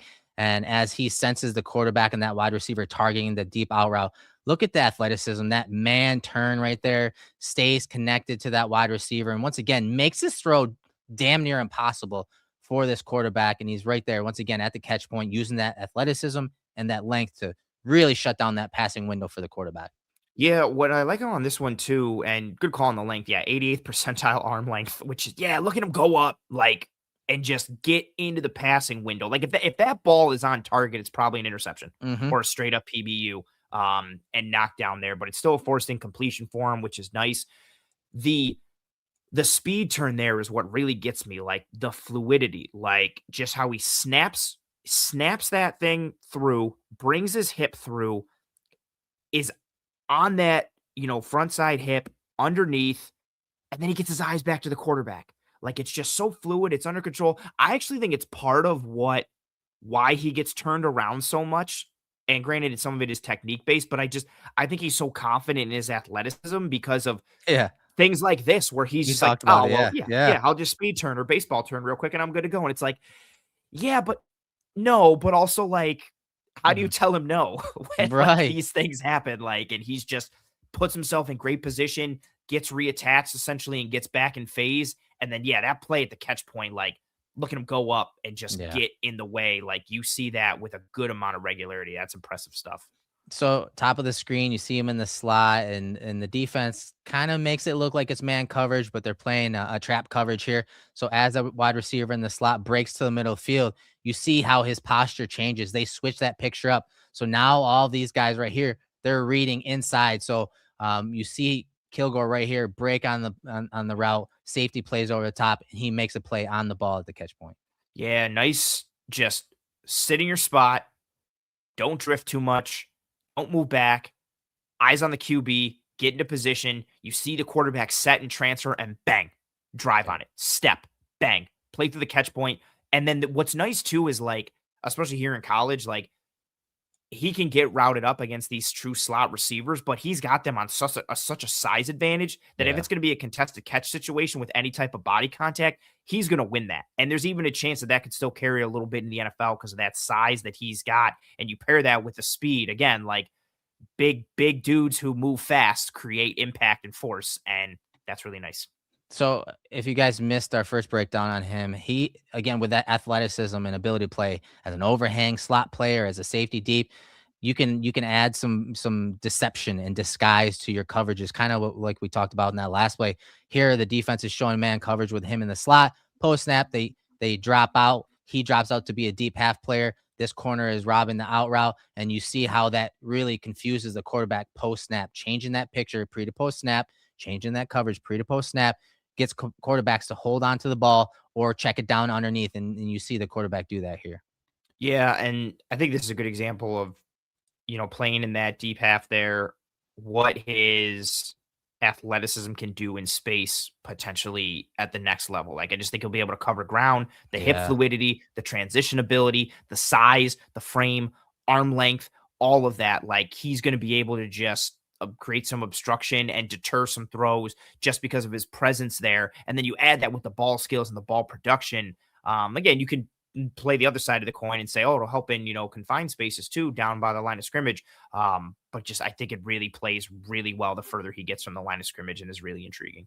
Man, I love this play against Ole Miss. So this is a fourth down play. You see him walking the setup right there. He's pointing out the wide receiver in the backfield, and they are trying to attack that wide receiver. They are trying to attack Kilgore here, and you see him just smoothly and gracefully just punch that ball out on fourth down and turnover on downs by Ole Miss.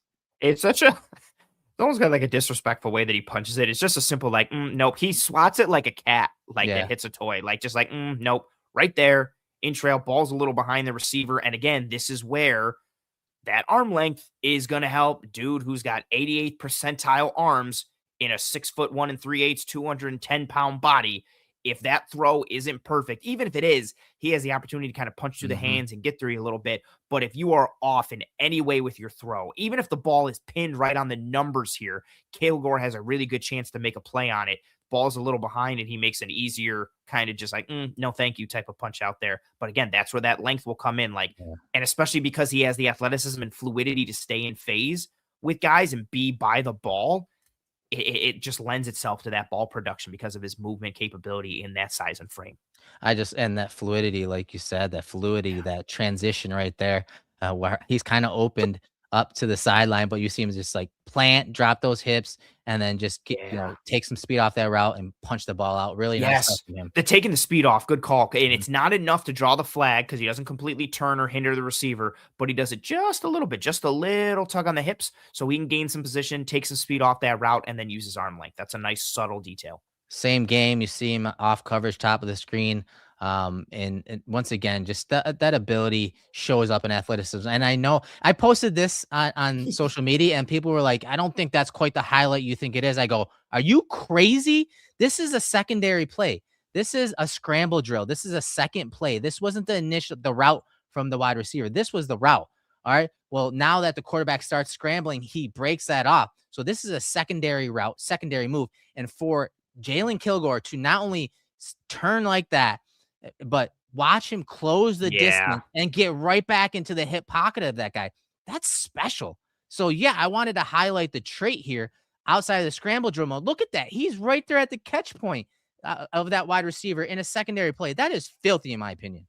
Yeah, the close down there is really nice. Like there's about 5 yards of separation roughly between once like Kilgore finishes his speed turn to try and like get back in with the slot receiver.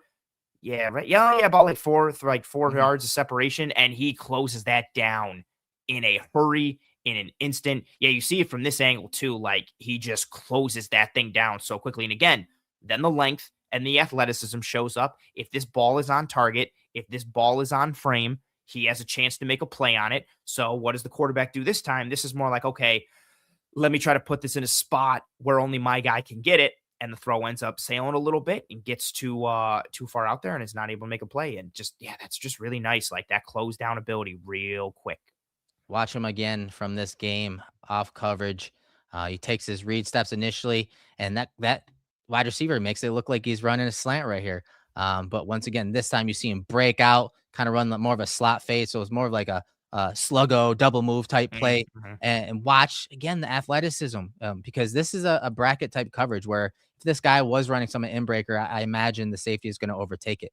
All right. So now that guy's committing back outside, Kilgore's got to get back into his leverage technique and leverage maintenance. You see him flip those hips, acquire that target. Ball's already up in the air, and you see him just smoothly and sailing back to to the numbers. Look how easy he made that look.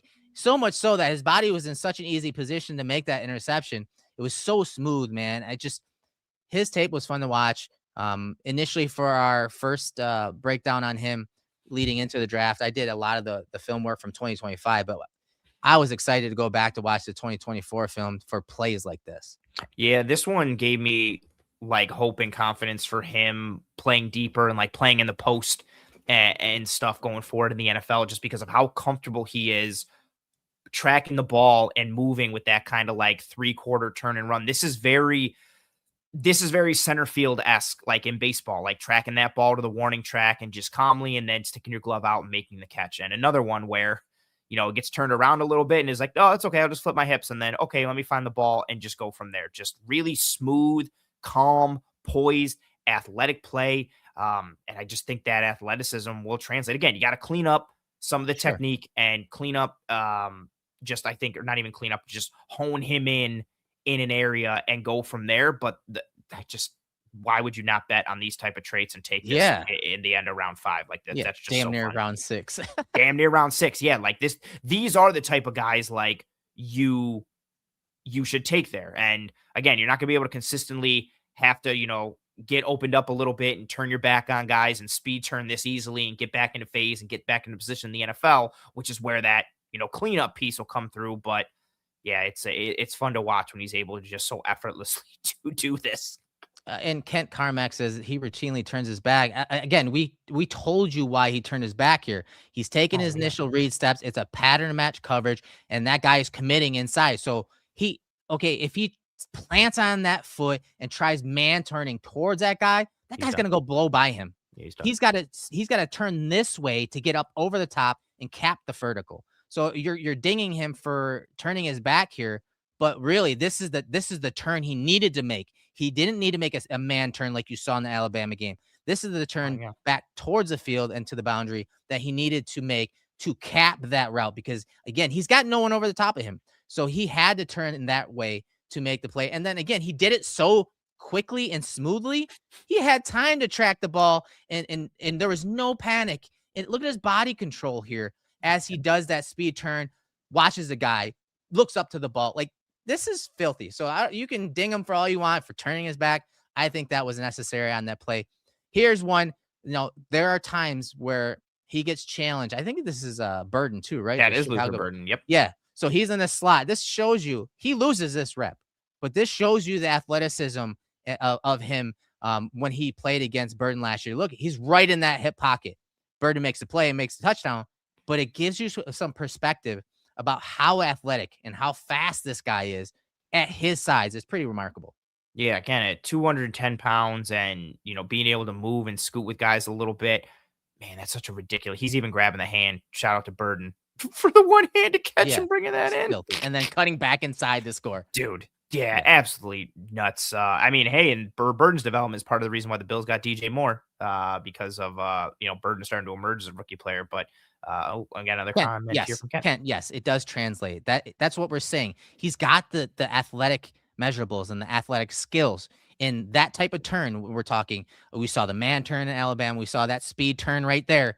That stuff is taught. Go on YouTube, search man turn, search speed turn, and Yeah. learn about the leverage and when they use that. That was a perfect situation to use that, which is why we highlighted it for him. So And yeah, some people call it a baseball turn now. That's like the yeah, new age terminology for that speed turn. But that's I mean, Eric, we got taught that in like high school drill ball where you're like 100%. on the line, speed turn, slow turn. Yes. Yeah, yeah, everything like that. So that's yeah, that's full kind of that's a pretty routinely taught thing. Yep. All Again, right. So again though, tying into what we said earlier, Kent, you don't want he does get turned around and he will get routed up and turned around. But this one is one that he did purposefully based on the coverage and based on the response. You don't always want to give up your back, right? Sometimes it'll happen because he's getting routed up, but on that specific one, he was doing it in response to that route within his yeah. responsibility in the coverage. All right. So this is when we Yeah. talked about, right? And then but Kent said, in fairness, I haven't seen it not work for him. Exactly. Like Yeah. it works for him. And so here's a Clemson game. You saw that play against Burden there where he gets, beat vertically, and it does happen from the slot for him, which is why you don't want him playing the slot week in and week out, rep in, rep out. Here they're running the same type of thing, but they're using that, running back alignment. You see him undercut the number one wide receiver, which is risky. That's very risky. You'd like to see him work over the top, but he goes underneath. And he's not able to take speed off the route, but that's okay because the ball's underthrown. But more importantly, that recovery speed and that athleticism are able to make up for it. And again, there is separation here. A few 2-3 yards separation. It is underthrown, but the fact that he still recognized, one, the wide receiver running back is looking up for the ball. Ball's in the air, right? So for him to do the same to match that is one thing. And then, of course, going up and getting the ball like that in the end zone is a whole nother ball game, and he's able to recover and make that interception. 1 of 8 interceptions of his career. And if you add in the eight interceptions and 18 plays on the ball and PBUs, man, that's a pretty productive player at the catch point. Athleticism and length, it just helps you make plays on the ball fairly regularly. And yeah, I think this one is like a really good microcosm This guy's of killing who me. he. Yeah, oh man, The hat. there's The hat in the way just kills me every single time. It's not even that guy. There's so many times this happened last year too. I remember watching for Emin Mori, the stupid end zone angle for South Carolina Stadium because they're like it's almost straight down from up. the stand. Yeah, Yes. straight up and down. Yep. Yes. Anytime anyone puts their hands up to celebrate, you can't see anything. Yeah. And so much last year. I actually have a thread of like horrible camera angles at times. And that there's a play from last year from South Carolina. It's on it. I think this one is such a good microcosm for what Kilgore is because, yes, good recovery, athleticism, recognizing his man is looking back for the ball. So he goes to look back for the ball. He's still able to close the distance while he's tracking the ball. And then he goes up, gets it, makes a really athletic play. And as you're letting that run in real time, you can see the speed, the fluidity as he's able to cover that distance and regain some ground a little bit. But he did get beat. This should be a touchdown. This should even be a touchdown. Like this should be a touchdown by NFL standards. This should still be a touchdown by college standards. That's a horrible throw from Klubnik. And as Charles says, yeah, that's 100% a TD in the pros. But he undercuts it. He's banking on the athleticism. You can't do that regularly. And so that's where the technique and the understanding and the knowledge has to get, smoothed out a little bit so you can rein in some of that athleticism that he has. But I just think that one makes so much sense. That's a great play and highlight on the ball. But the initial decision to undercut and then how bad he got beat, that's something that you can't live that way in the NFL. Yeah. Again, high ceiling, chess piece, projection type player. I think if the Bills play 3 safety looks and they want to help erase the tight end, he's that guy you could bring in as that Swiss Army knife to do that because he can carry tight ends down the field. You can play from the overhang position. And so I think he's going to be fun to watch develop, a massive guy for his size in that 210-pound frame, like you said. Yeah. And I'd like to see him matched up against big wide receivers too, not just tight ends. And so he's the type of guy that we talked about coming into this draft that we thought the Bills would be interested in because of Jim Leonhard as the defensive coordinator, because of the position he played, and because of the trends of the league. Yeah, it's fun for them to get a guy like that, and I'm interested to see, Leonard, all those things, former safety and like a DB's guy and blah blah blah. I'm interested to see what happens with Kilgore and kind of how he develops. And and at the very least, it's a fun guy to track and watch during the preseason, where Mhm. we can watch that development and see what's happening and how he's Yeah. being used and what he's doing. Bet on the traits, and again, did you doing it in the end of the fifth round, damn near the sixth? Why not? Yeah, I mean, he's gonna be fun. I'm sure we'll do a film room highlight or spotlight on him in the preseason, or if he gets some game time. He's gonna make Um, one good play on the ball, and everybody's gonna be like, "Start him. He needs to be the yeah, starter. He needs to be the yep, starter." We're no gonna have to doubt. fight that. So on to the final guy that we're gonna break down, Zane Durant, defensive tackle, Penn State. I know you guys been Mm, waiting for him. Team captain at Penn State, elite twitch, elite yes. athleticism, 9.7 RAS in that 6'2", 290-pound frame. A little short armed when we're Yes. talking about the defensive tackles, especially that we were expecting the Bills to kind of go after, especially if we're talking, the run defending nose tackle types. They didn't go for that in this draft. 31 and 7/8 arms. That's a 10th percentile. But Yeah. man, that explosiveness, 91st percentile in the vertical, 85th percentile in the broad, 4.740, 4.7540, which is 98th percentile, 1.66 10-yard split. That was the 93rd percentile. So in many ways, I think he's naturally bigger than Ed Oliver, but a lot of what Ed Oliver brings in that explosive game and the lower stature game is very similar to what Zane Durant's going to bring to the Bills defense. Yeah, and one on the known measurable standpoint. So the 10th percentile arms, like you said, but big hands, 88th Mhm. percentile for hands. So he's got like shorter arms, but he's got some big mitts. Yeah, everything, all those testing measurables that you listed off, they show on tape, man. Explosive into contact, explosive Mhm. when he's jumping gaps and moving laterally. The short arms, they're going to limit him in defeating blocks and at the tackle point. Like we know essentially what that is. But especially when you watch like his movement overall, it's enticing. But then Penn State's running a lot of movement stuff where he's the contained pressure guy and Yeah, he he's can getting loop outside, upfield. jump Yes, gaps. Yeah. he's looping, he's contained, he's looping as the guy that they're trying to free up. He's spiking at times and trying to get upfield like like an end tackle stunt. And just watching him move, a lot of stunts, slants, loops, games, contained stuff, some lower body bend and explosion. Really athletic. Like at times, he just Yeah. looks like a really big linebacker. Watching him move, Mhm. which is pretty cool. And he for all the top 30 visits on Lee Hunter and Dominique Orange and Kristen Miller, the one interior defender they took was back to the well, which is their Yeah. wheelhouse of this smaller, three tech undersized type of Mhm. dudes. But I mean, hey, a lot of pop, a lot of explosion. I actually think this one was pretty fun. And again, they took him round 5, pick 181, which is the 41st pick in that round. Now, if you say, oh, there's only 32 teams in the NFL, tons of comp picks in that fifth round. So Yeah. late fifth round, damn near round 6 again. But yeah, just a fun dude. He pops a lot. He's got limitations, but there's some juice there and it's fun. Yeah, tightly built, sawed off type defender, Yes. compact. Compact. Oh, Yeah, yeah. yes.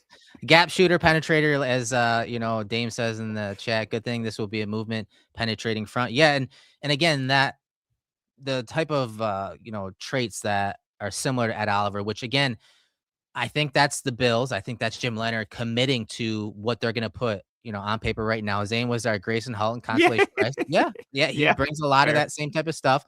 I think Halton's better, but I think Yes. again, same type of thing. And to me, that just screams Jim Leonard, committing to what he's gonna put on paper as far as the playbook goes. He's not gonna have the backup three tech as a long armed stack read type defender. No, he's gonna have an up the field penetrator still in this Mhm. hybrid 3-4 front. And so he, Zane Durant has those things, but his natural 6'2" frame, it gives him that natural low center of gravity, getting up under the pads of those big guards at the next level. I think, like you said, he runs like a linebacker. So when he stunts, he's got a really tight turning radius, short area Mhm. burst, making him an asset in those twists and stunts. I think that's gonna be fun.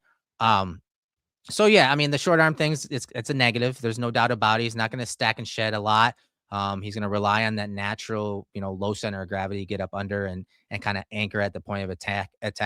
I don't see many sophisticated pass rush moves, and a lot of the plays that I did highlight or or cut up were plays against the run. I don't think I Yes. think his best natural pass rushing ability are his explosion, his assets, his speed, his agility. I think that naturally is going to help him as a pass rusher. Yeah, I think from a pass rush standpoint, I think he largely gets neutralized if he doesn't win with that first step. Everything for him is really that first step, Yeah. penetration, kind of winning against a shoulder and being able to use that frame to power through that shoulder and get forward. But if you look like a lot of even games where like he has a lot of pressures, it's usually okay, he was the looper or he just beats somebody with a quick step off the snap. He doesn't have really an arsenal or a bag of moves. And again, the short arms will limit him. There anyway. So it's all penetration, upfield, juice, pop, and some impact in that regard. Yeah, and kind of to Dame's point in the chat, I do think that like he can be stout at the point of attack, especially one-on-one blocks. But my issue is like at Alaro when he was coming out, he's putting so much power and intensity and physicality into anchoring that he can't necessarily get off the block Yep. to make the tackle. The finishing isn't quite there because he's busting his ass to stay anchored at the point of attack, to not give up displacement. And so I do agree with Dame. Some of this he'll be moved at times. Yeah. But I do think he just struggles to finish and make the tackle when he is engaged and not able to get off a block. Yeah, there you'll see him get like washed big time versus some doubles. But then there's times where he'll battle and kind of muck it up because yeah, he is just trying to stay attached to that guard, and then that tackle's trying to move him. And it's kind of just, yeah, he doesn't get off the guard, but he might also gum it up a little bit. It's ugly, in good and bad ways at times. But again, I think like some of that's going to come with the territory. He's 6'2", 290 pounds. Yeah. This isn't going to be a dude that if he was a guy who was great against double teams like that with his type of explosion, he would be a day 2 pick. Look at the explosion and the ability to reset the line of scrimmage, to play on the offensive side line of scrimmage, to get up under the pads of that offensive lineman, just takes the fight to him, blows that guy up, and then goes and makes a play on the running back. Yeah, you see these fairly regularly where he's able to get under someone or get into their chest. Like he leads with his hands here, but sometimes he'll just lead with his chest and or lead with his shoulder into a chest and just jack somebody up and knock them back. You see this fairly regularly, like the juice on the snap, the pop on the snap. I think what's enticing with him too is, we'll see what he does in camp, but if he's a guy who gets like some burn with the first team, it's going to be in a rotational role. He's going to be fresh, and that type of juice and pop for a guy who's like fresh coming off the sideline is really fun. Potentially. Just watch again. We're going to say it several times. Explosion off the snap, taking the fight to the offensive lineman of Indiana here, working to that play side off the combination block and making that running back cut back up inside. Just really good stuff off the snap. And just, again, watch the pad levels, watch the helmet of him versus the offensive lineman trying to block him. He's just overwhelming at times off the snap. Yeah, when he stays low, it's so helpful given his build. There's times when he gets bounced like more upright than I anticipated he would when he's engaging blockers. But when he stays low, he can work through that shoulder. You can see just how much an advantage that compact frame is. Look how thick his lower half is. Like that's a dude who does his squats and doesn't skip leg day. He doesn't skip leg day. No, he does not skip leg day. He had a couple nice reps against Indiana. This one too, where I think this is one where he gets under the right guard and just blows him up and knocks him back. Yeah, he took it to this offensive line and this guard on this play. Once again, now this time getting up under him, working through him, but just that speed, the power, and explosion element is right there, and he's able to make the play. This is probably his best game over the last couple of years against Indiana, again, who obviously won the national championship. Yeah, and Penn State had him on the ropes. They were a Fernando Mendoza to Omar Cooper touchdown with like 40 seconds left on a crazy catch. Catch of the year. Yeah, 1,000% catch of the year. If they don't pull that down, it's likely a win for Penn State. Yeah, but this one's nice. And you see this one too a little bit like he uses his hands after he initially makes contact, but this is just explosion on the snap and puts his shoulder and kind of like the forearm bicep into the guard, jacks him up, plays through him, squeezes the hole, ends up taking the right guard down and then making a play on the ball. But if we're talking about movement and penetration and run stunts and gap exchanges, I mean, This is all stuff that he did really well at Penn State because of that lateral agility, that Mhm. explosion off the snap. You see the run stunt here by Penn State, and he's right in the backfield against Illinois to make the play.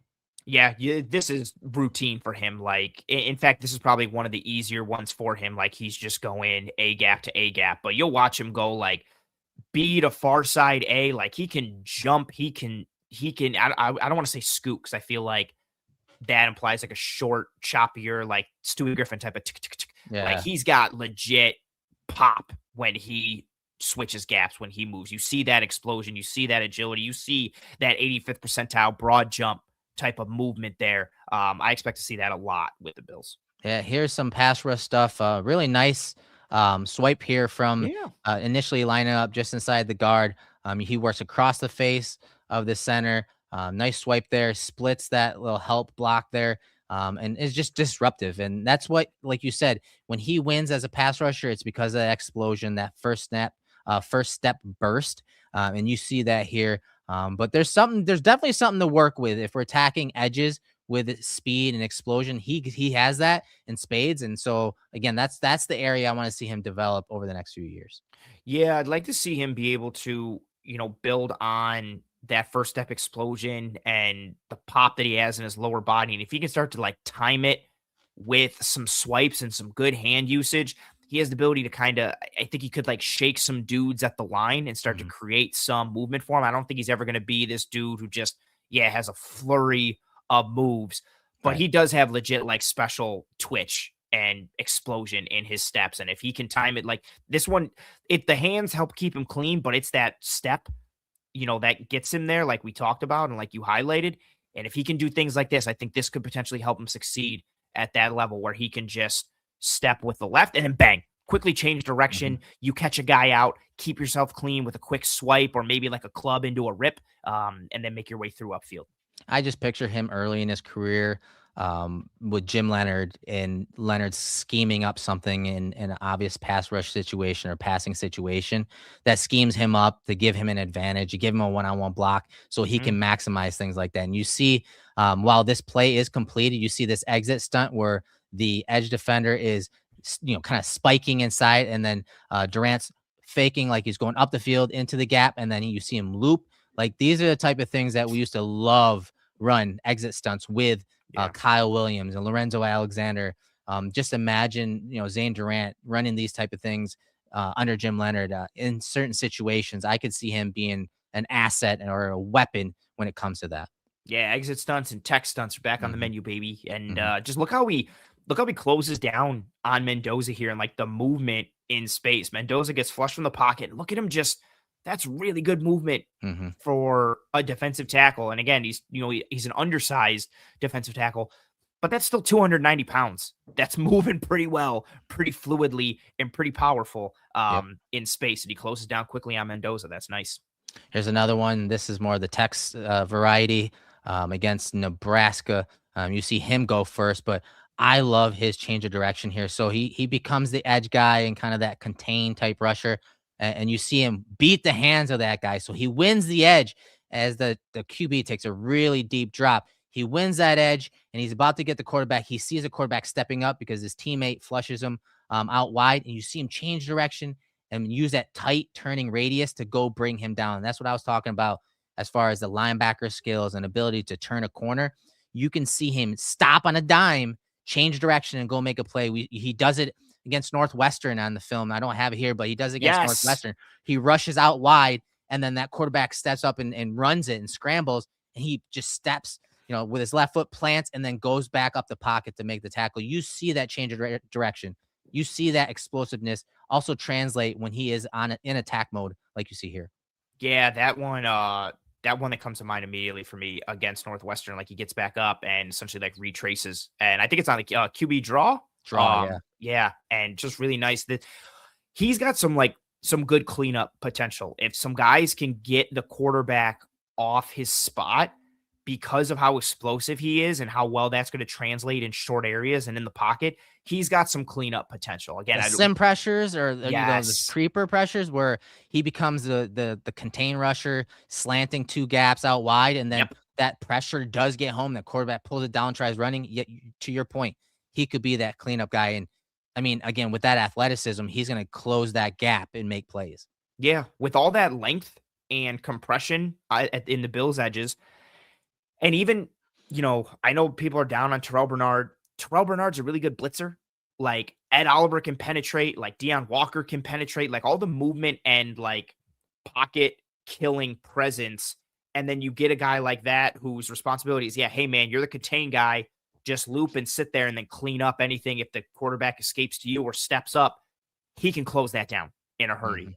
He was somebody who, again, it was like the Bills were a meme of themselves or a caricature of themselves when they took Durant. But the more I watched his tape, I started to like him, and I thought it was a good like late round pick. Again, I know it's, Bills take another undersized defensive tackle, LOL, but real pop, real explosion, and in this defense, I think that could be really fun because he moves in a unique way. That could be really fun under Leonard. Yeah, designated 3 tech probably in this scheme again. Backup for Ed.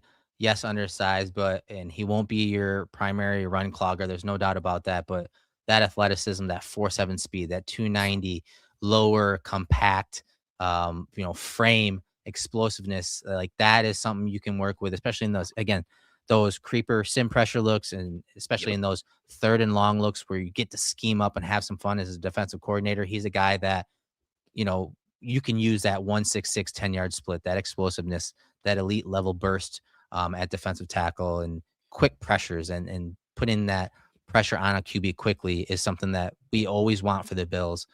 Even if the pass is complete, at least the pass is quick, it's underneath and getting rid of because of guys like Zane Durant. Or maybe you can't even get the pass off because IGB and Christian Benford have your wide receivers in hell and are pressing the hell out of them.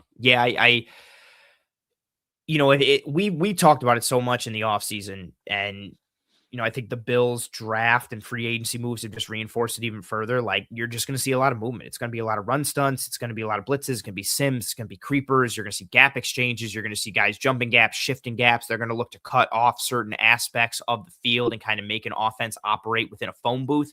That comes with some risk reward nature of it. But given the guys they brought in, given the makeup of the roster, the guys they didn't bring in, or the body types and skill sets they didn't, you're going to get a lot more movement-based stuff. And so it makes sense to take a dude who plays to that in Zane Durant and a late-round pick that I think could end up being a good rotational piece for the Bills, considering it's in Leonard's defense and what he could potentially bring there. We appreciate everyone joining us, sitting through that hour and 40 minutes of film.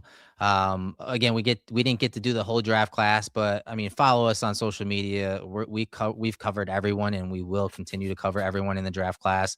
We have a lot of undrafted free agents to get to. So, days 2 and 3 were the priority for us, especially given the volume of plays and players that, we wanted to cover in the film room, as we want to show the context behind these players, the good and the bad. So we hope you guys enjoyed that, and we thank you for joining us. Yes, and apologies to anyone who was looking for some Toriano Pride Jr. tape or some Tommy Doman Jr. punting tape, or Armaj Reed Adams, the last pick for the Bills, guard out of Texas A&M. But yeah, check the socials. We will be having tape shown for all those guys, the UDFAs.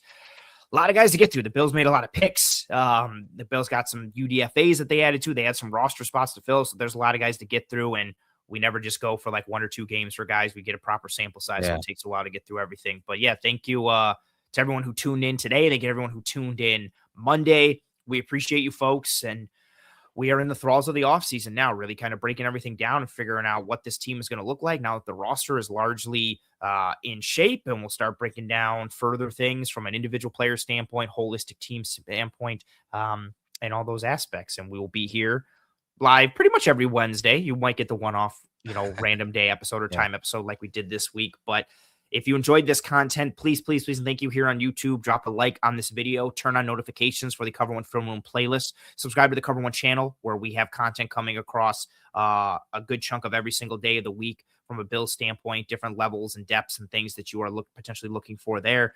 If you're listening on one of the audio platforms, that's cool too. Please rate, review, and subscribe to the Cover One Film Room. Tell your family and friends and loved ones about the show, the brand, the channel. If they're Bills fans, football fans in general, the word of mouth is been tremendously helpful to the growth and expansion of this brand and will continue to be. And yes, as Joe says, once again, hit the like button. Please, please, please, and thank you. Hit the like button. Shout out to Mr. Joe DeRosa, the man behind the scenes. Yeah, was always helping us out in some form or fashion when it comes to pre and post production for this show.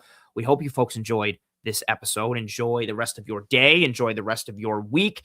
For myself, Anthony Prohaska, for the godfather and founder of Cover One, this has been another edition of the Cover One Film Room. We hope you and your family and friends and loved ones are all doing well and staying safe. Be kind to one another. Take care of one another. We will see you when we see you. Godspeed.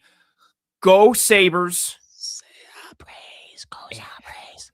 And as always, go Bills.